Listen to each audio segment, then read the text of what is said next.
Wow, this is absolutely incredible. This is Robin from my Alkaline Vegan Journey, and we just introduced Ethiopia to Mexico with our Teff chips and guacamole. All I did was take the injera that I had left over from an Ethiopian dish, cut them into triangles, put them into the toaster oven with a few seasonings, bake them with no oil.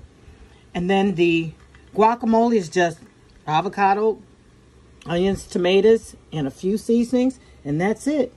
Oh my God. Listen to this crunch.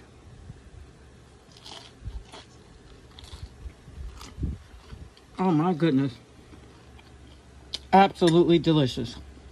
I have to tell you, this might have been the hardest video that I've ever had to make because I couldn't stop eating the chips. The chips truly are addicting.